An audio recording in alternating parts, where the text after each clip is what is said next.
कटी पहाड़ी जहां सालों तक जराइम, गुर्बत और खौफ की कहानियां सुनाई गईं, मगर इन्हीं गलियों में एक लड़की ने हथियार नहीं बल्कि यहां के बच्चों के हाथों में किताबें थमा दी हैं।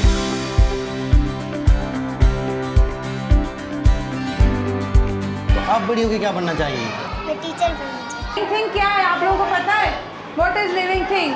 कि यहाँ तो लड़कियाँ घरों से भी नहीं निकलती, तो उनके लिए एक बहुत मशकूक बात होती है कि एक लड़की आए और फिर वो घरों घरों जा रही है, वो राशन बांट रही है, वो लोगों से बात कर रही है, उनको कह रही है अपने बच्चों को स्कूल भेजो, वो स्कूल बना रही है। तो that's a lot of autonomy for a girl. अपनी तरफ से बुक्स दी, कॉपीज़ दी, बच्चों को दिया, शूज़ दिए, हर चीज़ यहाँ पे इन्होंने फैसिलिटीज़ दी हैं बच्चों को। कैसा लगा आपको यहाँ पे आके? बहुत अच्छा है और टीचर भी बहुत अच्छी हैं। जी बहुत मज़ा आ रहा है यहाँ पे पढ़ने में। जी। क्लैपिंग होनी चाहिए भाई। इवन नंबर जो 2 होते हैं और ऑड क्या होता है? 1 होता है। क्या ऑड नंबर?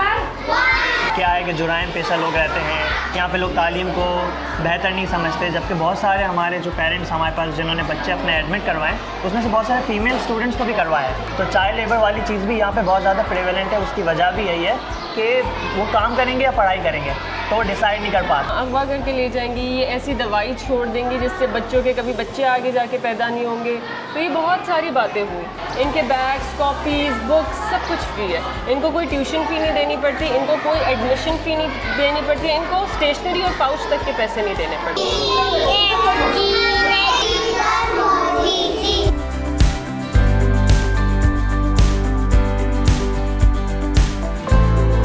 अच्छा, तो हम लोग उस स्कूल में पहुंच चुके हैं। अब यहाँ चलकर देखते हैं कि बच्चे कर क्या रहे हैं, वाकई में पढ़ भी रहे हैं या सिर्फ टाइम पास कर रहे हैं। बेटा, आप क्या क्या पढ़ रही हैं यहाँ पे?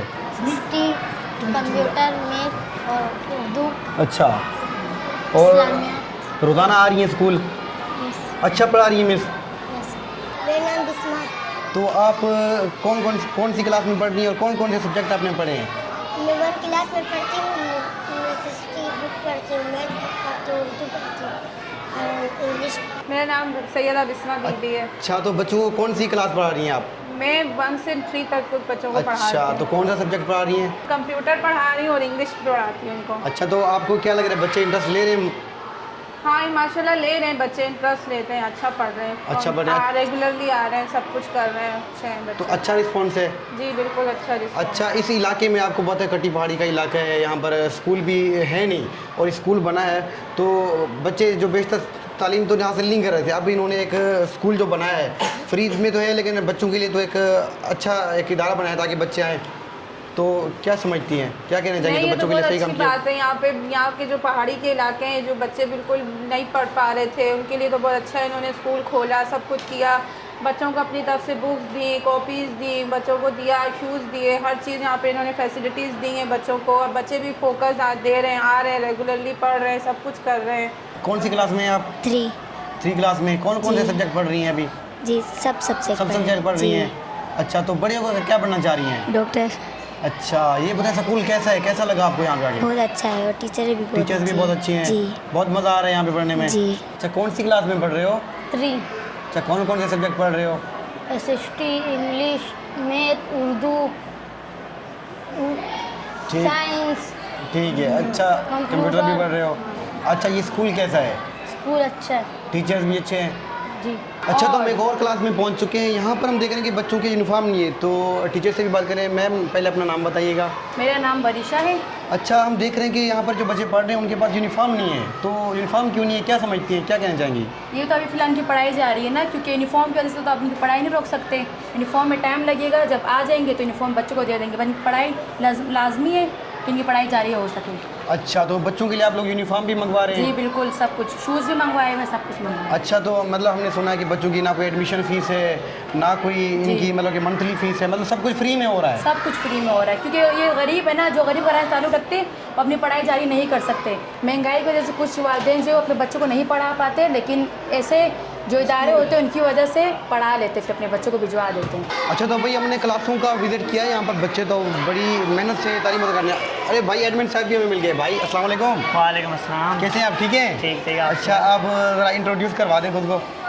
तो मेरा नाम एहसन फयाज़ है और मैं यहाँ पे ऑपरेशंस वाली चीज़ें देखता हूँ इस स्कूल की, जो हमारी प्राइमरी स्कूल है फ़िलहाल।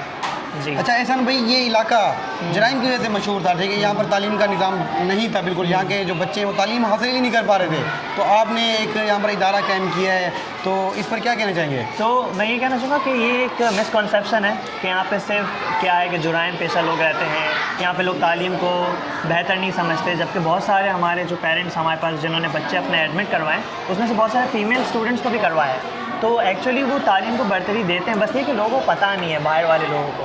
तो ये जब हम यहाँ पे आए, हमने उसके बारे में रिसर्च की, तो हमें पता चला कि यहाँ के लोग तालीम को काफ़ी ज़्यादा बेहतर समझते हैं, वो समझते हैं कि उनके बच्चे भी पढ़ें और कुछ बने।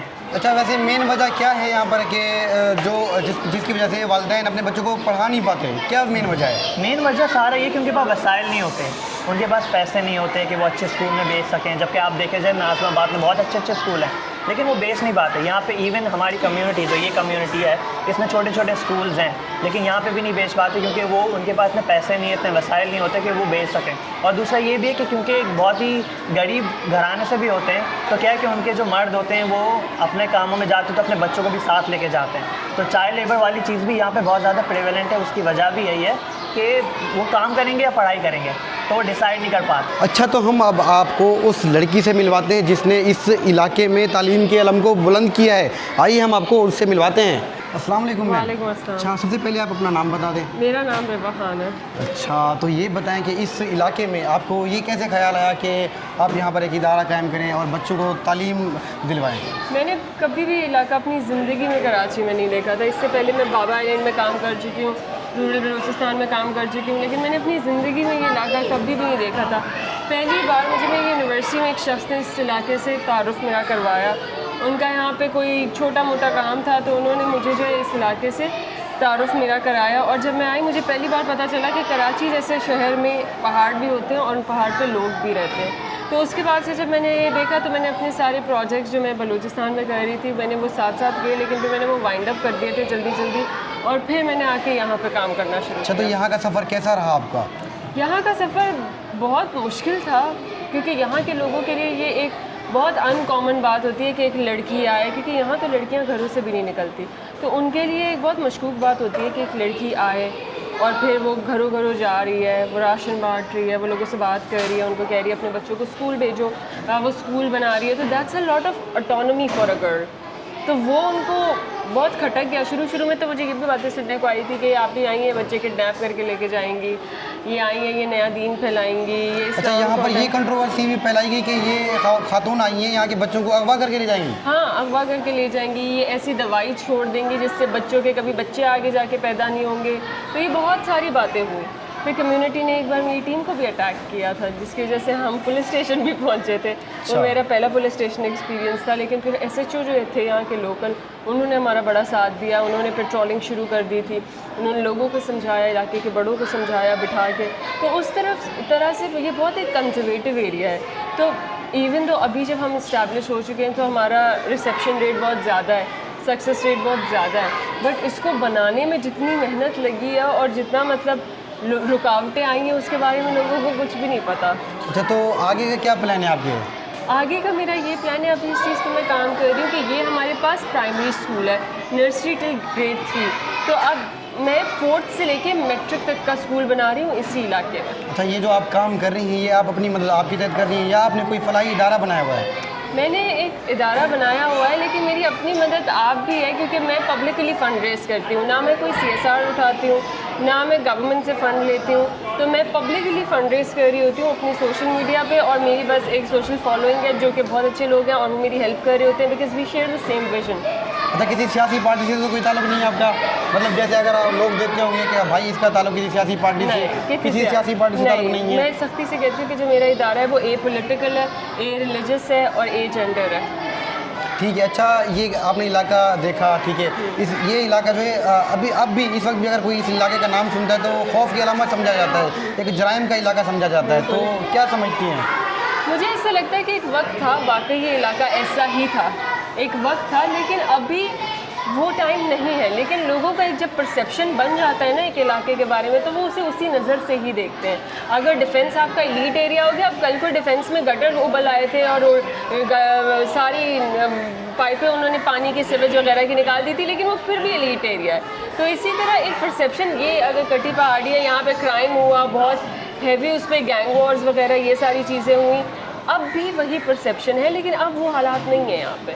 अब इट्स वेरी डिफरेंट। मतलब एज अ गर्ल अगर मैं सिक्योरिटी के साथ भी ना हूँ तो I am comfortable. Like I have been working here for 1.5 years now, तो I am comfortable when I come here. किसी ने मुझे रोका नहीं है, किसी ने मुझे टोका नहीं है, किसी ने मुझे कुछ कहा नहीं है। And I carry equipment all of the time. मेरे पास पैसे होते हैं कैश में लोगों को देने के लिए, क्योंकि यहाँ पे सबको कैश देना होता है, काम करने वाले छोटे मोटे जो भी चीज़ होते हैं। मुझे किसी ने कुछ भी नहीं कहा। अच्छा, दूसरा यहाँ पर ये बात भी कॉमन समझी जाती थी कि यहाँ पर जो लड़कियाँ हैं उन्हें तालीम हासिल करने के लिए नहीं भेजा जाता, तो अब क्या समझती हैं कि क्या लड़कियों को यहाँ भेजा जा रहा है? हाँ, तो इंटरेस्टिंग बात ये है कि कॉमन परसेप्शन तो यही था कि लड़कियों को नहीं भेजा जा रहा था, लेकिन जब मैं एडमिशन हमारे चल रहे थे ना, तो एक एक माँ बाप के घर में खुद जा रही थी। तो मैं जब जा रही थी तो मुझे ये पता चला कि मसला ये नहीं है कि वो भेजना नहीं चाहते, मसला ये है उनके पास वसाइल ही नहीं है भेजने के। वो यही कहते थे कि हम प्राइवेट स्कूल में बच्चियों को डालते तो वो तो हमारा 2 बच्चों का साल का आराम से 60,000 रुपये हो जाता है, दिन में हम मुश्किल से 800,000 रुपये खुद कमाते हैं दिहाड़ी लगा के। तो फिर मुझे पता चला कि अफोर्डेबिलिटी का इशू है, स्टिग्मा का इशू नहीं है। और फिर मज़े की बात ये, हमारा प्राइमरी स्कूल, हमारे प्राइमरी स्कूल में 75% एडमिशन्स लड़कियों के। ठीक हो गया। अच्छा, ये बताएं कि इस स्कूल में, इस इदारे में आप लोग बच्चों को क्या क्या सहूलियात दे रही हैं?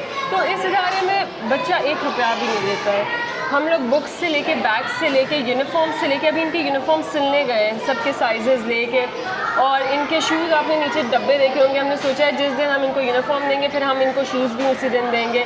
इनके बैग्स, कॉपीज़, बुक्स सब कुछ फ्री है। इनको कोई ट्यूशन फ़ी नहीं देनी पड़ती, इनको कोई एडमिशन फ़ी नहीं देनी पड़ती, इनको स्टेशनरी और पाउच तक के पैसे नहीं देने पड़ते। अच्छा, कराची वालों के लिए कोई मैसेज? कराची वालों के लिए ये मैसेज है कि कराची वाले बहुत प्यारे लोग हैं और काफ़ी मदद की है मेरी बहुत सारे कराची वालों ने। तो आई वुड जस्ट से कि कराची वो शहर है पाकिस्तान का जिसमें 6000 NGOs हैं। पूरी दुनिया में ऐसा कोई भी शहर नहीं है। एंड आई थिंक अगर मैं कराची में ना रह रही होती तो मैं कराची के लोगों से अडाप्ट ही ना करती और मैं ये काम ही नहीं करती। So I would say thank you to all of the Karachites out there who have this vision, who have this thing to do something for other people. Thank you madam, आपने बहुत कीमती वक्त You're दिया welcome. हमें। रिवा खान, जिनका ताल्लुक़ बलूचिस्तान से है, बलूचिस्तान के आजकल के हालात से तो आप वाकिफ़ ही हैं। ये बलूचिस्तान से आई हैं और कराची के पहाड़ी इलाकों में जहाँ पर तालीम की सख्त ज़रूरत थी वहाँ पर इन्होंने इदारा कायम कर दिया और यहाँ के बच्चों की जो तालीम का बेड़ा है वो इन्होंने उठा लिया है।